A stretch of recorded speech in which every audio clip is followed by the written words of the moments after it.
औज़ुबिल्लाहि मिनश्शैतानिर्रजीम बिस्मिल्लाहिर्रहमानिर्रहीम। आज जैसा कि आपने मेरा उन्वान देख लिया होगा कि जी आज जो पीडीएमए की प्रेस कॉन्फ्रेंस हुई है आज इजलास के बाद, और उस प्रेस वो कॉन्फ्रेंस जो प्रेजेंट की गई है वो जनाब मौलाना अब्दुल फजलुर रहमान साहब ने की है, जो कि पीडीएमए के सरबराह भी हैं। और तो मैं उस सिलसिले में आज जो है आपसे मैं वही बातचीत करना चाह रहा हूँ। जो प्रेस कॉन्फ्रेंस हुई ज़रा उसका खुलासा मैं लेता हूँ। आज पीडीएमए की जमातों का, तमाम जमातों का इजलास मुनक्किद हुआ। तमाम पार्टी सरबराहान ने उसमें शिरकत की है, जिसमें से जरदारी साहब ने, आसिफ जरदारी साहब ने और चौर आज़म नवाज शरीफ ने वीडियो लिंक के ज़रिए उसमें शिरकत की। इजलास में इन तमाम सियासी लीडरों ने, जो पीडीएमए में जितनी भी पार्टियां शामिल हैं, जो गुज़श्ता 70 सालों से हम पे मुसल्लत हैं, उन सब ने जो है इसमें शिरकत की। और मुल्क की सियासी सूरत हाल, इस तमाम सियासी सूरत हाल की ज़िम्मेदार ये खुद हैं। सूरत हाल का जायज़ा लिया और पीडीएमए के आइंदा के लाहे अमल पर गौर किया गया। और सब चोरों ने,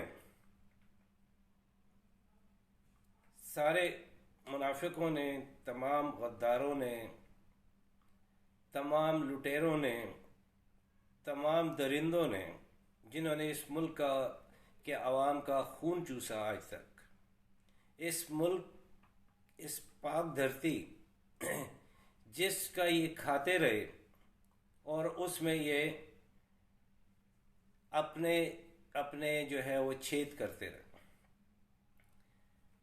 इन सब चोरों ने पाकिस्तान के संगीन और हसास मसले पर, जो कि ये पहली मीटिंग है जिसमें इन्होंने माशी बहरान पर गौर व फिक्र किया। क्या गौर व फिक्र किया ये नहीं बताया। हाँ, ये बताया कि वो अवाम को फिर से बेवकूफ़ बनाने का क्या प्लान मुरतब कर रहे हैं। और उन्होंने अपने इस इजलास में, अपनी इस मीटिंग में, अपनी प्रेस कॉन्फ्रेंस के ज़रिए ये वाज़े किया कि उन्होंने आवाम को एक मरतबा फिर बेवकूफ़ बनाने का, उनको लूटने का, इस मुल्क को खाने का प्लान मुरतब किया है। इस प्लान में क्या क्या चीज़ें हैं वो ये हैं कि जिसमें आम शहरी की ज़िंदगी जो है उसको मज़ीद कैसे अजीरन बनाया जाए, उन तरीक़ों पर भी इन्होंने इत्तेफाक किया जो इनके तरीके आज डिस्कस हुए। और इन चोरों ने जो इन अवाम का सुकून और इज़्ज़त नफ्स छीन ली थी, उसको मज़ीद कैसे लूटा जाए, कैसे उन्हें छीना जाए।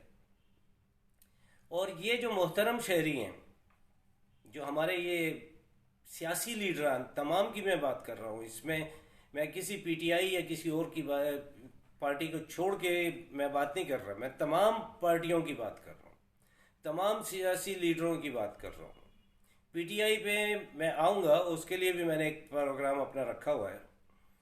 और इमरान खान से भी मेरे क्वेश्चन होंगे कि प्राइम मिनिस्टर हो तो तुम्हारे पास जो इख्तियारात हैं, इन लोगों ने तो उन इख्तियारात का इस्तेमाल नहीं किया, अपने अपने मकासद के लिए उन इख्तियारात का इस्तेमाल किया। तो ये मोहतरम शहरी, जिनकी हैसियत जो पहले थी और ये जैसे ज़िंदगी गुजार रहे थे, अब उसके काबिल नहीं रहे, क्योंकि इसमें अक्सरियत प्रोफेशनल पॉलिटिशियंस की भी है, जिनका कोई और ज़रिया रोज़गार नहीं है, यही ज़रिया रोज़गार है और यही अयाशियों के वसाइल हैं इनके, जिसमें ये इस्तेमाल करें। इस तमाम सूरत हाल को पीडीएम ने अपनी तहरीक को और अपनी चोरियों को छुपाने और मुल्क को मुख्तलिफ मसाइल में फंसाने का जो इनका साबका बयानिया है और आइंदा के बयानिए पे भी इन्होंने बात की। इनका पहले भी यही बयानिया था, सबके बाप दादा से लेके, और अभी भी यही बयानिया है। किस किस को आप उठा के नहीं देखेंगे? मौलाना फजलुर रहमान को ले लें, आप एएनपी वालों को ले लें, स्फंदियार वली को, उनके वली खान को ले लें, उसके वालिद को ले लें, इसी तरह खुरम दस्तगीर के वालिद को ले लें, नवाज शरीफ को ले लें, इन सब को जितने भी हैं आप ले लें, इनका बयानिया उस वक्त भी वही था, इनके वालिदैन के दौर में भी वही था, आज भी वही है। लेकिन अब इस बयानिया को मजीद कैसे निखारा जाए और कैसे अपने मफाद हासिल किए जाए, इसके बारे में भी इन्होंने बातचीत की है। पीडीएमए का जो असल हदफ है वो ये है, जो मौलाना फजलुर रहमान साहब ने भी अपनी तकरीर में, अपनी प्रेस कॉन्फ्रेंस में बताया कि पीडीएमए के नज़दीक इसका असल हदफ पाकिस्तान में हकीकी और जमहूरी निज़ाम की तबाही है। ये लोग जब 30-30 साल, 50-50 साल ये लोग इस मुल्क पे हुक्मरानी करते रहे और इन्होंने इसको तबाह ही किया है, तो अब ये कौन सा आके नया हमें हकीकी और जमहूरी निज़ाम दे सकते हैं? इन्होंने पहले क्यों नहीं किया कि अब ये वोट लेके हमें 5 साल में ये दे देंगे? तो साथियों, ये सब जो है ना, ये आपको मुझे बेवकूफ़ बनाते हैं। ये समझते हैं कि जी हम पहले वाले जाहिल हैं। पहले जैसे अखबारों में कुछ न्यूज़ आ जाती थी, पेशावर में मशरक अखबार में हो गया, जंग में हो गया, फलाने में हो गया, वो न्यूज़ आ जाती थी और वो चीज़ें पता नहीं चलती थी। महीने महीने के बाद तो वो न्यूज़ पढ़ी जाती थी। तो अब ये जाहिर बात है, मीडिया आ चुका है, इलेक्ट्रॉनिक मीडिया है, सोशल मीडिया है, और हर जब आप लोगों को सबको बोलने की इजाज़त है, बोलने की आज़ादी है, तो पाकिस्तानी अवाम का ये हक है और उनका ये हक अपने आइन में भी मौजूद है कि फ्रीडम ऑफ, हर किस्म की जो आज़ादी है कानून के दायरे में रहते हुए वो हासिल है। तो हम भी अब आपके लिए बोलेंगे, आपकी बातों को अब हम जो समझ रहे हैं, अब हम आपको बताएंगे कि जी हम आपकी इस प्रेस कॉन्फ्रेंस को इस सेंस में समझें जो आपका बैकग्राउंड है। मैंने कल के प्रोग्राम में, उस परसों के प्रोग्राम में मैंने मौलाना फजलुर रहमान साहब से ये माफ़ी भी मांग ली थी कि मैं ना उनकी मजहबी उस पर बात करूँगा, ना मैं किसी और चीज़ पे बात करूँगा, मैं नहीं कर रहा। लेकिन सियासी, मेरे मुल्क, मेरे वतन, मेरी पाक धरती, मेरी पाक अफवाज, जिसमें सब शामिल हैं, चाहे वो पुलिस है कि कोई भी फोर्सेस जो हैं, तमाम इदारे, तमाम अदालतें, सब के सब, अगर कोई बोलेगा तो मैं भी उसका, जो ऊपर से वो कुछ बोल रहा है, अंदर से जो है वो मैं आपको बताऊंगा, इनके पुराने तजुर्बों को सामने रखते। तो इनका जो हदफ है, असल हदफ वो ये है कि हकीकी और जमहूरी निज़ाम की तबाही कैसे की जाए, और इस सिलसिले में इन्होंने एक पाकिस्तान चोर मिसाक तय करने पर इत्तेफाक किया। पाकिस्तान लुटेरे इत्तेफाक। 13 नवंबर को इनकी स्टेयरिंग कमेटी, आप जानते तो हैं स्टेयरिंग किसको कहते हैं हम लोग। स्टेयरिंग का कहा जाता है जो गाड़ियों में स्टेयरिंग लगा होता है, जो ट्रकों में स्टेयरिंग लगा होता है, तो ये वो स्टेयरिंग कमेटी कि ये सारे आगे मैकेनिक्स जितने हैं, चोर मैकेनिक्स, नट बोल्ट को आगे पीछे से निकालेंगे। उसके बाद जो बड़ा चोर है वो स्टेयरिंग पे आके बैठ जाएगा और उस स्टेयरिंग को घुमा के देखेगा कि सारे नट बोल्ट निकाल लिए गए हैं या नहीं निकालने। जो बनाया गया प्लान उसमें सब कुछ बेड़ा गर्क करेंगे या नहीं करेंगे, तो ये स्टेयरिंग कमेटी ये करेगी। तो जितनी चोर पार्टियां हैं, जितने चोर सियासतदान, सबकी मैं बात कर रहा हूं। मेरे लिए कोई भी अब सियासी पार्टी इस मुल्क में, ये तमाम सियासी लीडर एक ही थाली के चट्टे बट्टे। टीवी पे, जलसों में, जुलूसों में, हर जगह पे अवाम को बेवकूफ बनाना, अवाम को नए नए ख्वाब दिखाना, और कमरे में जाके, दावतों में जाके, एक दूसरे की शादी ब्याह में जाके, तकरीबात में जाके, ये सारे के सारे एक ही हैं। खानदान भी उठा के देख लो तो एक पार्टी का एक बंदा एक पार्टी में, दूसरा दूसरी में, तीसरा तीसरी में, तो सारे एक ही हैं। किसी से कोई अच्छी उम्मीद रखने की अब तो पाकिस्तान में गुंजाइश ही नहीं है इन सियासी लीडरों से। लेकिन ये सब अब आप लोगों के अपने हाथों में, अपने दिमाग पे, अपने मुल्क के साथ आपकी जो मोहब्बत होगी अब आपने खुद जाहिर करनी है कि क्या है। 13 नवंबर को इनकी स्टीयरिंग कमेटी का इजलास होगा जिसमें तमाम चोर, गद्दार, मक्कार, लुटेरे एक मुतफ़िका चोर मीसाक के लिए अपनी अपनी तजावीज़ पेश करेंगे कि मैं कैसे लूटूंगा। जैसे गिद्ध होते हैं ना, गिद्ध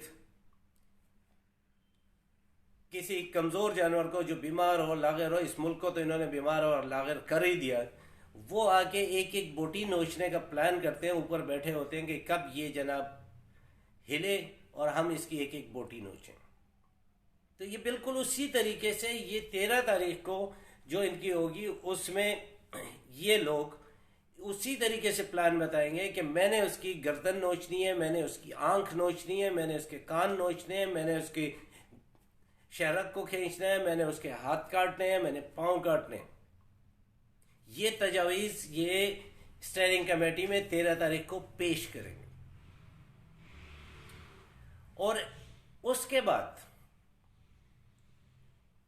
14 को बड़े चोरों का, बड़े बड़े जो छोटे चोरों के जो लीडर बैठे हुए हैं, वो तमाम के तमाम फिर इजलास उनका होगा 14 तारीख को।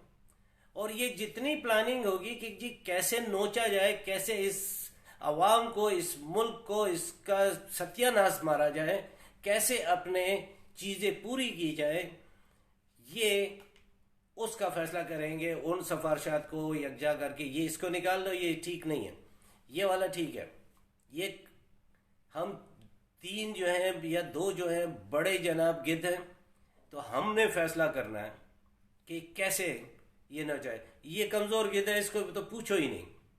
ये अपने 11 गिद्धों में भी इनका यही हाल है। तो 14 तारीख को फिर ये जनाब अपना वो डिसाइड करेंगे कि जी कौन सा प्लान हम बनाएंगे, अब इसको किस तरीके से अपने बयानिया को लेके चलें, किस तरीके से इसको लूटना, खसोटना, नोचना है। ये तो पेश की गई कि जी ऐसे। अब आप इनकी दयानतदारी, ये जितना कुछ मैंने पेश किया है इसमें कुछ अल्फाज मैंने चेंज किया, बाकी तमाम स्पीच वही है। लेकिन इसमें जो है अब आप ये देखें कि 19 अक्टूबर को कराची में एक वाकया होता है। जो जलसा था पीडीएम का, पीडीएम के जलसे में कराची का कोई शहरी मौजूद नहीं था सिवाय सियासी लीडरान के जो कराची के हैं। बाकी तमाम सिंध से, बलोचिस्तान से, दूसरे सूबों से अवाम को लाया गया था। उनका पाकिस्तान से क्या ताल्लुक था? उनका इस कराची से क्या ताल्लुक था? आप तो कराची के अवाम को बाहर निकालते ना। कराची के अवाम आपके साथ खड़ी हो।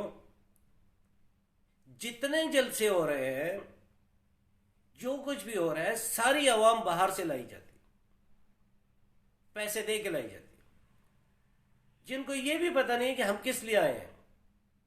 मैं पीडीएम के कराची के जलसे की कुछ जो खवातीन आई हुई थी इंटीरियर सिंध से, उनका इंटरव्यू ले रहे थे, तो उससे पूछा आप किस लिए आए हो? बिलावल की बरसी पे आई हूं। अब रिपोर्टर ने कहा भाई बिलावल की बरसी पे? हाँ जी बिलावल की बरसी पे आई हूं। उसको ये नहीं पता कि बिलावल की बरसी है या क्या है। तो वहां से तो बस गधे घोड़े की तरह पैसे दिए, बैठो, तुम्हें वहां खाना पीना भी दिया जाएगा, वापस लाके छोड़ेंगे भी और तुम्हें दिहाड़ी इतनी देंगे। ये फैक्ट है, हर जगह पे यही हो रहा है।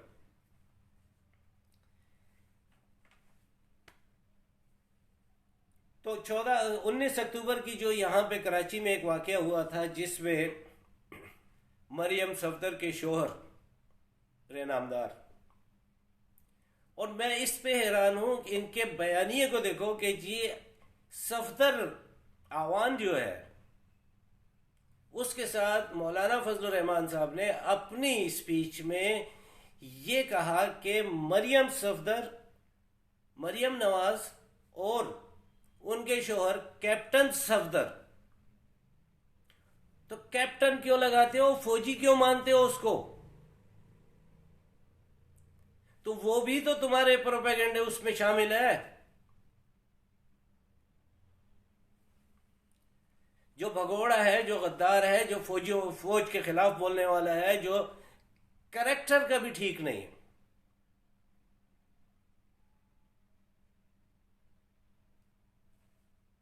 तो अब आप उसके आगे क्या कहेंगे? लेकिन मुझे अफसोस इस बात पे हुआ, और लेकिन अफसोस तो हुआ, लेकिन फिर उसके बाद सोचा कि यार ये तो बात ही वही है कि जी ये लोग तो पाकिस्तान बनाने के गुनाह में शामिल ही नहीं है, तो इनके लिए कायदे आजम का मज़ार क्या? मौलाना फजलुर रहमान ने अपनी स्पीच में ये तो जिक्र कर दिया कि ये वाकया हुआ, लेकिन ये जिक्र नहीं किया कि ये वाकया हुआ क्यों। कायदे आजम की मज़ार की जो बेहुरमती की गई, मैंने सबसे यही सवाल किया था कि क्या आप लोगों के जिस जिस के वालिदैन वफात पा चुके हैं, मैं मियाँ साहब की बात करता हूँ, मैं भुट्टो की बात करता हूँ, मैं बेनज़ीर भुट्टो की बात करता हूँ, जाके उधर आप ये इस किस्म के नारे लगा के तो दिखा दो।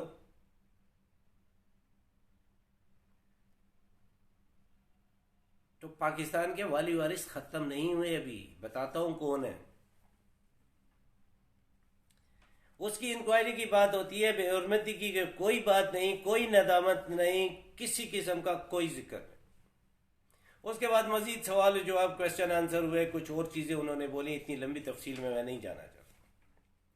लेकिन जब एक जर्नलिस्ट ने एक सवाल किया कि क्या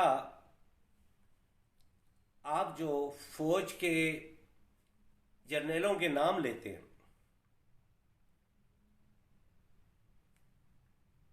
तो मुझे उस वक्त फजलुर रहमान साहब का जो लहजा और जो गुस्सा था वो देखने वाला था। उन्होंने उस जर्नलिस्ट को एकदम डांट दिया, उसको लताड़ दिया और ये बोला कि जी नाम लेना कोई इतनी बड़ी बात नहीं है, ये तुम मीडिया वालों ने उसको इशू बनाया। मैं बताता हूं नाम लेना कैसे बड़ी बात नहीं।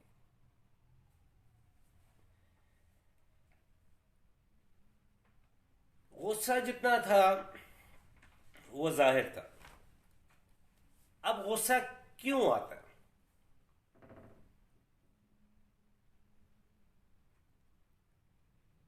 कि कोई आप पे जो इल्जाम लगा रहा है वो ठीक है, तब आपको गुस्सा आएगा।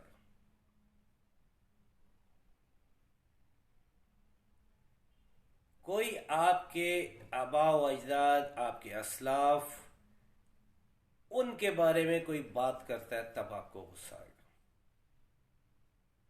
आप चोर हैं, तब आपको गुस्सा आएगा।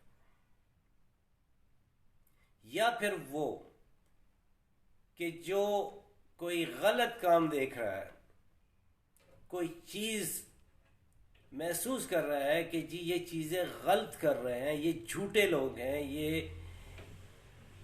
तो वो फिर उस वक्त गुस्से में आएगा और वो फिर फैक्ट्स को बताएगा आपके सामने।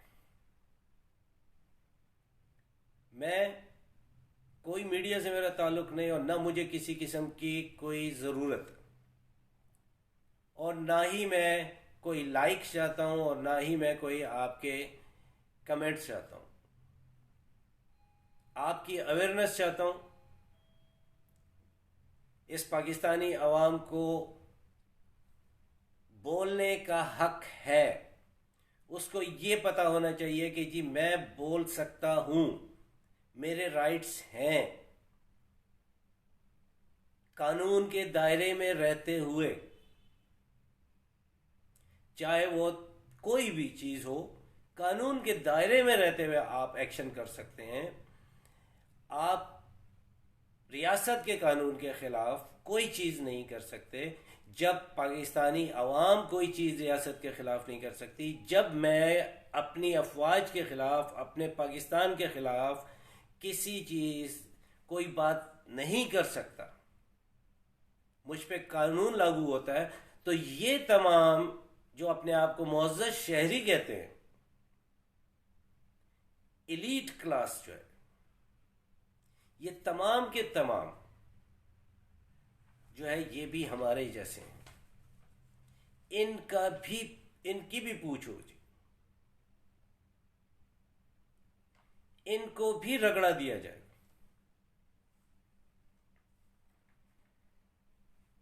तो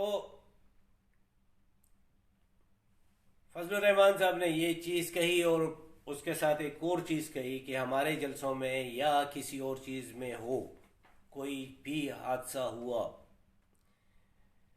तो इसके जिम्मेदार स्टैब्लिशमेंट होगी। और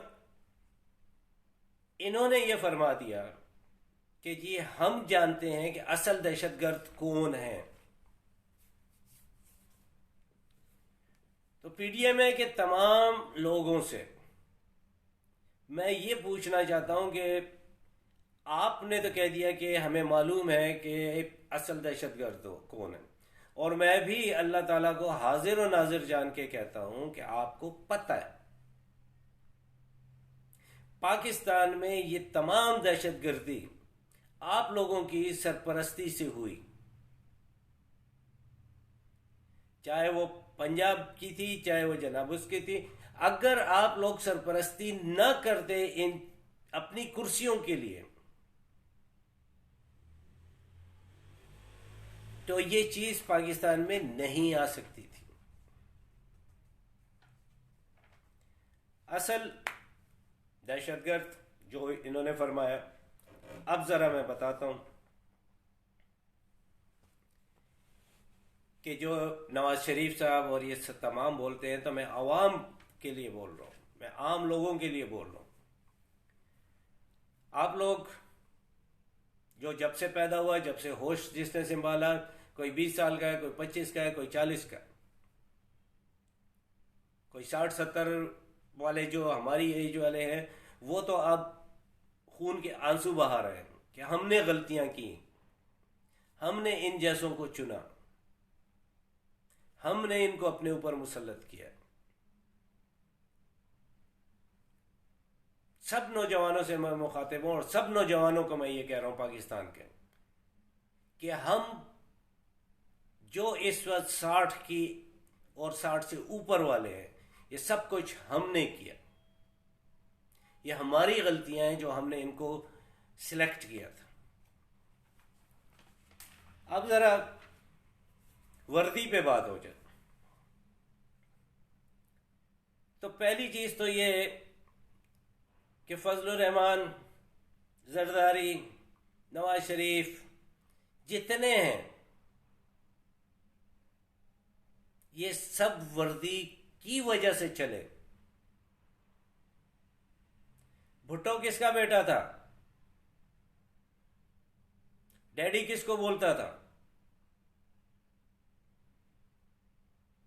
फील्ड मार्शल मोहम्मद अयूब खान मरहूम को। नवाज शरीफ किसकी पैदाइश है?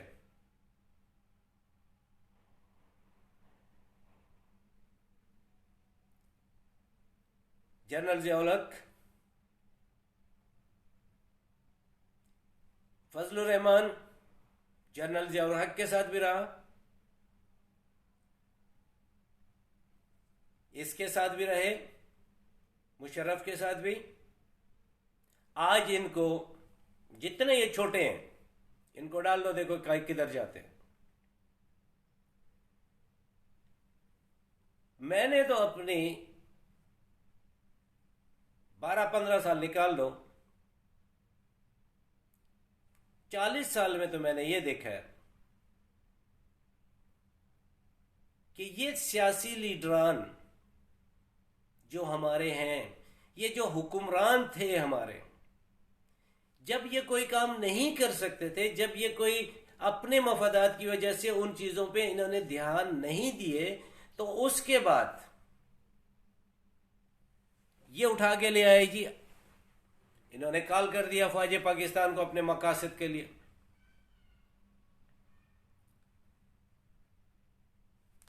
पहले मैं कुछ चीजें बताऊंगा, फिर मैं इनसे सवाल करूंगा। नालियां साफ करनी है, फौजी आएंगे, वो भी किसी के बेटे हैं, वो भी इस पाकिस्तान के शहरी हैं, उनकी भी इज्जत नफ्स है, और वो तो सबसे मोहतरम, इन लोगों से वो सबसे मोहतरम शहरी हैं।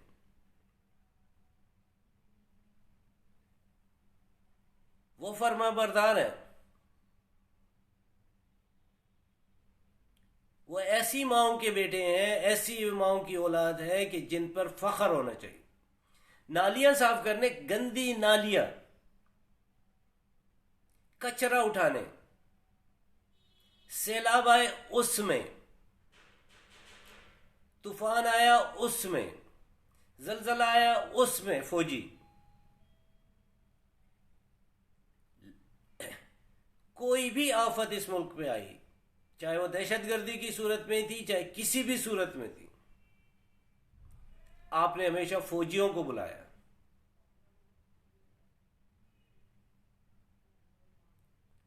आपने कभी हुसैन नवाज, हसन नवाज, मरियम, सफदर, अताउर रहमान,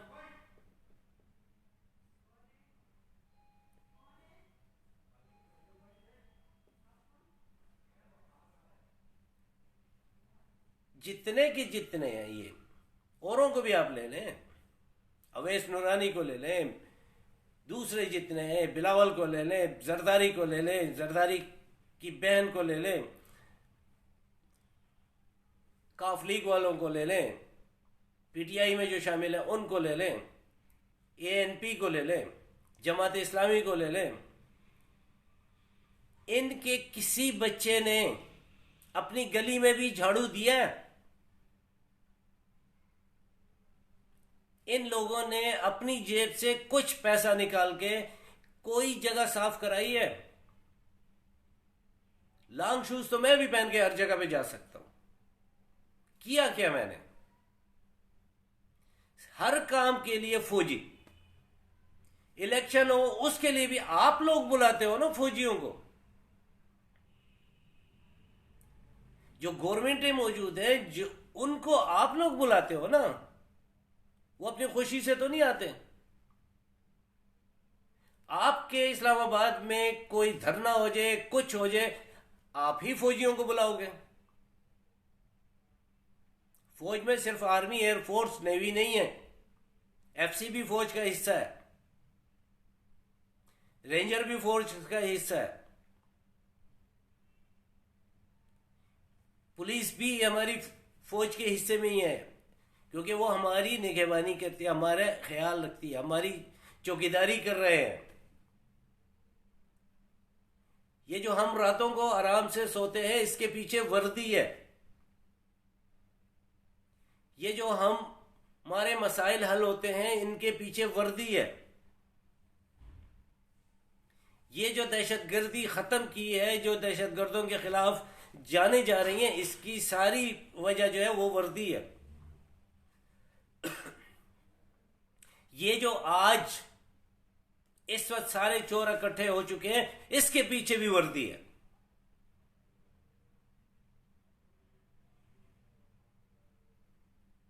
जितने के जितने ये लोग हैं,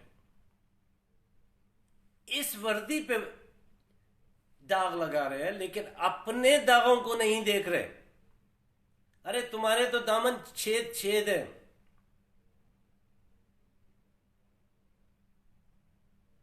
मेरा एक जवान, एक फौजी, मैं किसी रैंक की बात नहीं कर रहा,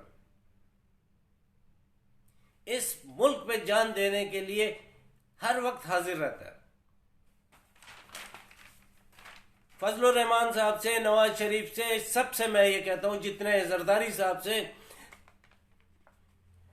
जितने के जितने बड़े बड़े जो चोर बैठेंगे ना 14 तारीख को, मैं इनसे कहता हूं कि आप अपनी औलादों को एक दिन के लिए बंदूकें दे के, असला दे के, एक दिन बॉर्डर पे खड़ा कर दो इनको, 2 फायर इनके ऊपर आए, और आपको पता है कि जी फायरिंग होनी है, आप एक दिन भेज दो, 24 घंटे कोई फायर नहीं आएगा। मैं कहता हूं कुछ नहीं होगा। ये सिर्फ एक दिन, एक रात वहां पे गुजार के बता दे।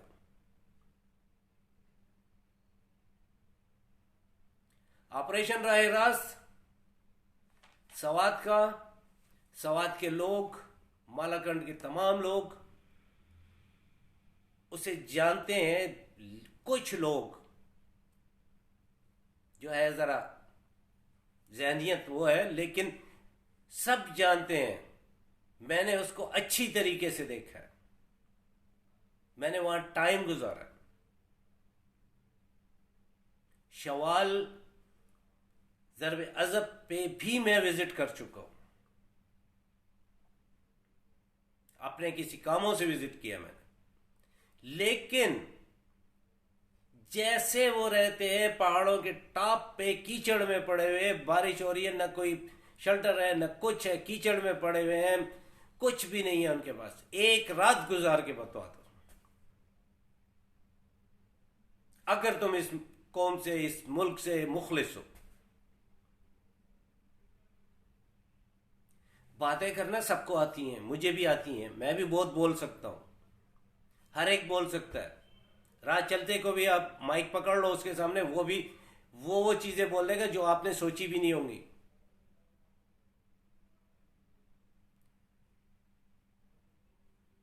नवाज शरीफ ये सारा जो है धंधा ही उसका, ये सारा वो आज इनके सब खत्म कर दो। मैं इनसे ये पूछता हूं कि यार ये सिस्टम गलत है, ये पार्लियामेंट असेंबली गलत है, जाली है, तो क्यों बैठे हो, क्यों पैसे ले रहे हो, क्यों तनख्वाहें ले रहे हो? ये है तुम लोगों की सोच। निकालो, कल निकालो, चलो। अगर तुम माँ बाप की एक औलाद हो, सारे के सारे, 13 तारीख को इजलास करना है ना तुम लोगों ने, अगर तुम सब असील माँ बाप की औलाद हो, अगर तुम सब मुहिब वतन हो, अगर तुम सबको अपना मफाद नहीं, इन गरीब आवाम का मफाद पसंद है, 13 तारीख को रिजाइन करो,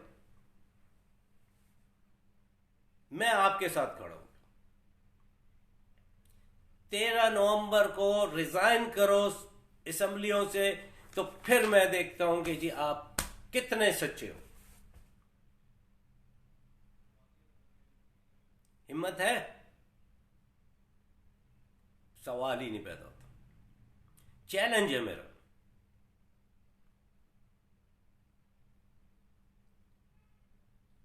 और मैंने काफी अरसा ये आम लोगों में रह के ये किया है, उनसे पूछा है, उनसे डिस्कशन हुई है। जिस बंदे का कोई काम हो गया, चाहे वो उसकी जमीनों के मसले थे, चाहे उनके कोई और मसले थे, नौकरियों के वो बस अब इनके तलवे चाट रहा है। ये नहीं सोचता कि तनख्वाह कौन दे रहा है, ये पाकिस्तान दे रहा है। आपकी मुलाजमत इस पाकिस्तान की है। इन्होंने क्या दिया? जाओ इनके घर पे जाओ, ये आपको देखो रोटी भी कैसे उठा के फेंक के आपको बाहर निकालते हैं।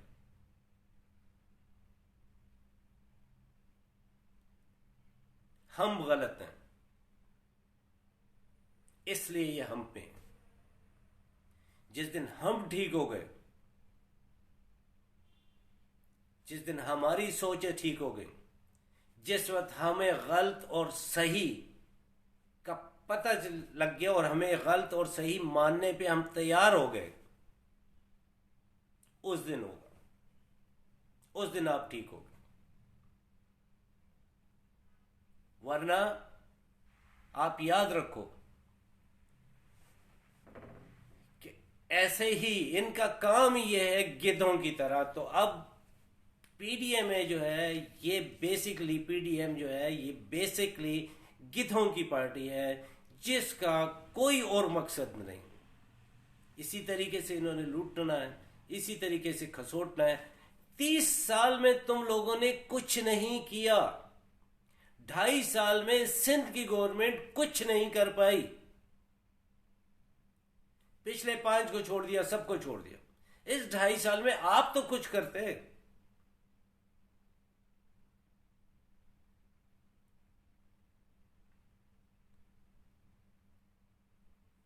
पीटीआई की बात बाद में करूंगा, उसका तो पूरा सेशन मैंने रखा हुआ, एक एक का नाम लेके उससे मुखातिब हूंगा। ये तो सारे एक जैसे हैं ना, तो इसलिए उनमें कोई एक अच्छा है, कोई एक बुरा है। और उनसे ये होगा कि अब आप कब डिलीवर करना शुरू करोगे।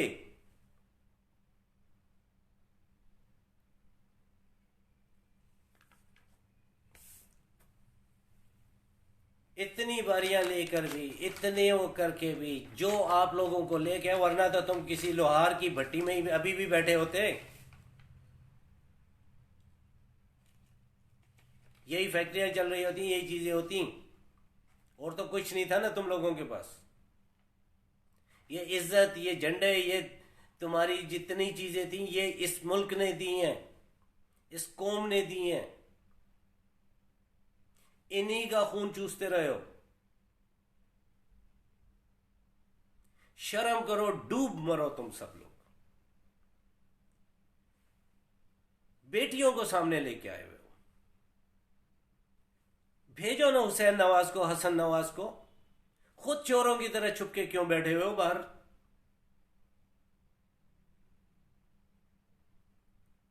मर क्यों नहीं गए उस दिन?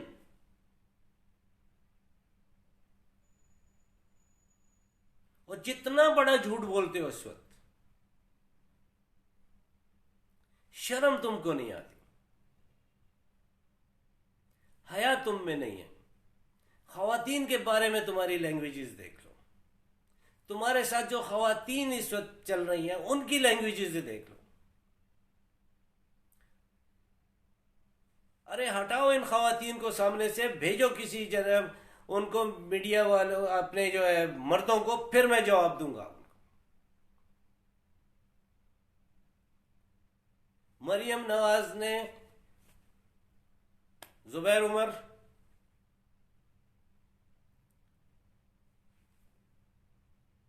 तुम्हारी इज्जत को सलाम। अपने तमाम कैरियर को, जितना तुमने पढ़ा, जितना कुछ किया,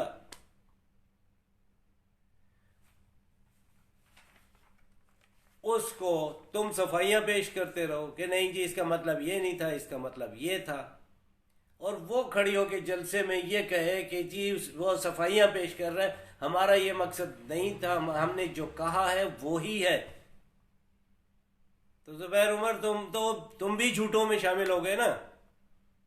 हमने तो तुम्हें झूठा नहीं कहा, तुम्हें तो तुम्हारी लीडर ने ही झूठा कह दिया।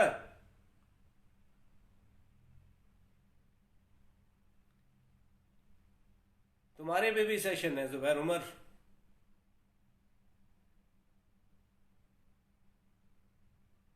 बहुत है लाइन में।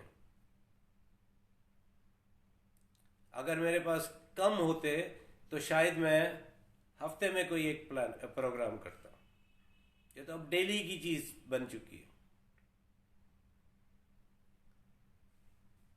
तो ये मैंने आपको कहा है कि 13 तारीख को, 13 नवंबर को ये लोग, ये तमाम चोर जो हैं, एक पाकिस्तान चोर मिसाक फाइनल करने जा रहे हैं। और उसका मकसद क्या है कि जी हमने कैसे लूटना है, कैसे खसोटना है, इन तमाम गिद्धों ने कैसे आप लोगों को हमें नोचना है।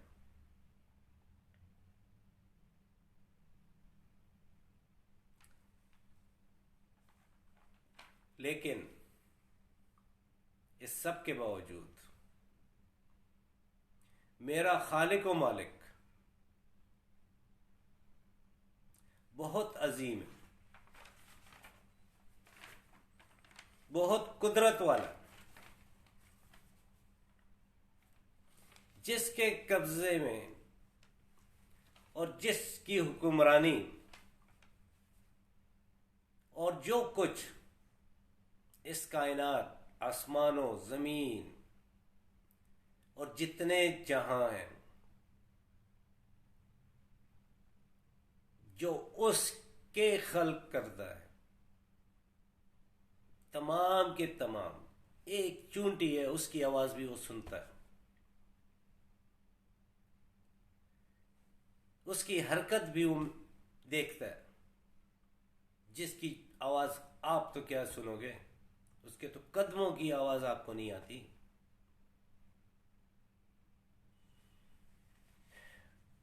वो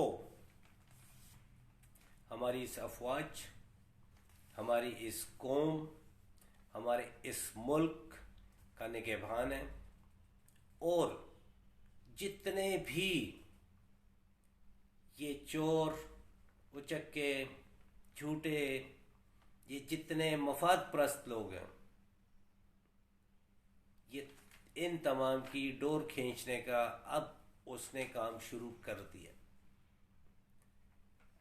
और मेरी उससे ये इल्तिजा है, दुआ है कि या अल्लाह हमारे इस मुल्क को, हमारी इस आवाम को बुरी तकदीर से, बुरे सोचने वालों से, बुरे हुक्मरानों से, कोई भी हो, इमरान खान ही क्यों ना, मुझे किसी से गरज नहीं है। मुझे अपने मुल्क से और अपनी अफवाज से गरज, अपने इदारों से गरज। मैं नहीं जानता इमरान खान कौन है, फजलुर रहमान कौन है, मुझे नहीं पता। लेकिन बुरे हुक्मरानों से, इन सब से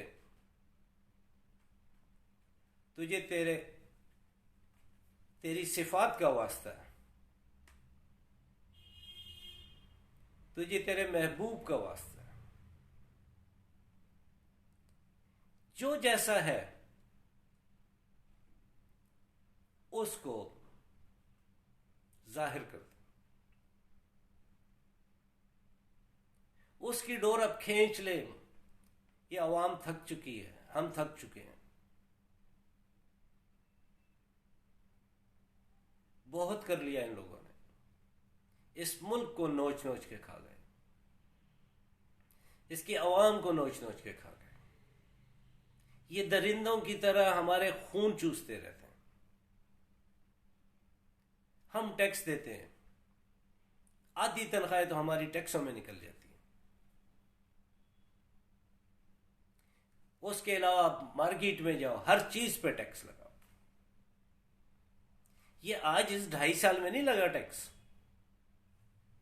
ये 30, 32, 40 साल से जो सिस्टम चल रहा है उसमें ये मौजूद है। हम देते आ रहे हैं, हम इमरान खान को भी खिला रहे हैं, हम पीटीआई को भी खिला रहे हैं, हम इन दरिंदों को भी खिला चुके हैं। तो इसलिए या अल्लाह, बहुत हो गया। अब तू अपनी जो रस्सी है, बस अपने अस्माउल उल हुस्ना की तुझे वास्ता है, तेरी कुदरत का तुझे वास्ता। हम तो घर से निकलते हैं तो ये पता नहीं होता कि शाम को वापस पहुंचेंगे भी कि नहीं पहुंचेंगे। तेरे आसरे पे निकलते हैं अपने बच्चों के लिए, सारे के सारे जितने पाकिस्तानी, सिवाय इनको छोड़।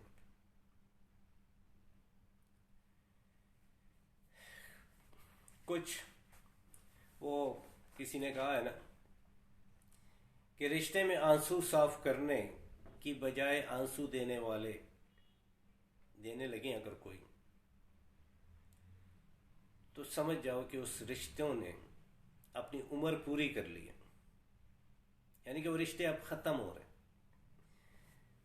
सियासतदान जब अपने मुल्क का दिफा करने की बजाय इसके खिलाफ भौंकने लगे, इसके खिलाफ प्लानिंगें करने लगे, इसके मुहाफिजों के खिलाफ उनकी ज़बानें जहर उगलने लगे, तो समझ जाएं कि इन्हें इस मुल्क को लूटने के जो वसाइल थे, जो इनके पास इख्तियारात थे, वो ख़त्म हो गए। और अब वो इस सोच में पड़े हुए हैं कि हम इसको कैसे लूटें, हम इससे कैसे अपने मफादात पूरे करें।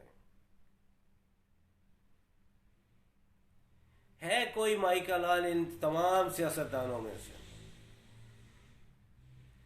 जो कुरान शरीफ पे हाथ रख के हल्फ उठा के बोले कि मैं 3 साल में, मैं 2 साल में इस मुल्क को ठीक कर दूंगा? है कोई ऐसा?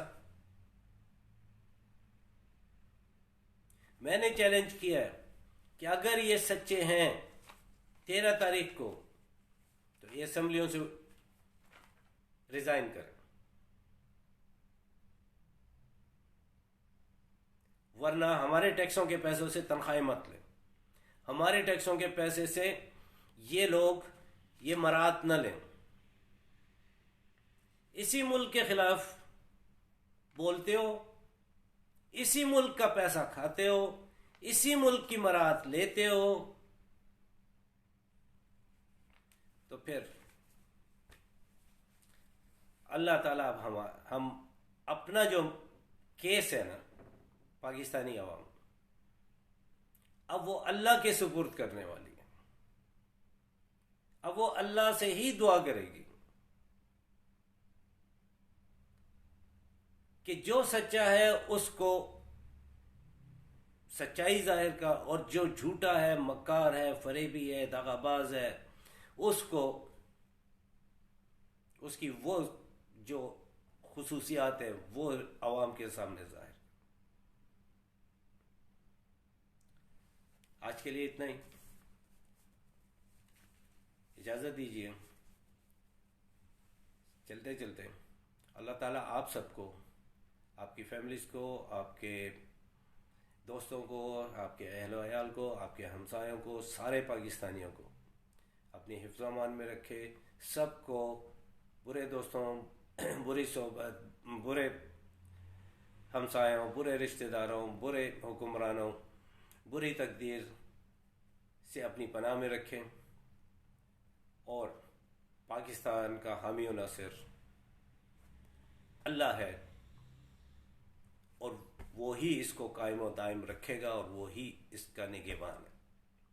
दूसरा कोई नहीं है। सब चोर हैं, सब लुटेरे हैं, सब मफाद परस्त।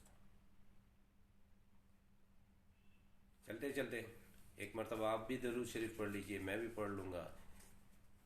एक बार दिन में नहीं तो रात को एक बार सोते वक्त रिमाइंडर लगा के सोने से पहले एक बार इस्तिग़फ़ार, एक बार दरूद शरीफ। इजाज़त दीजिए, कल तक के लिए अल्लाह हाफ़िज़।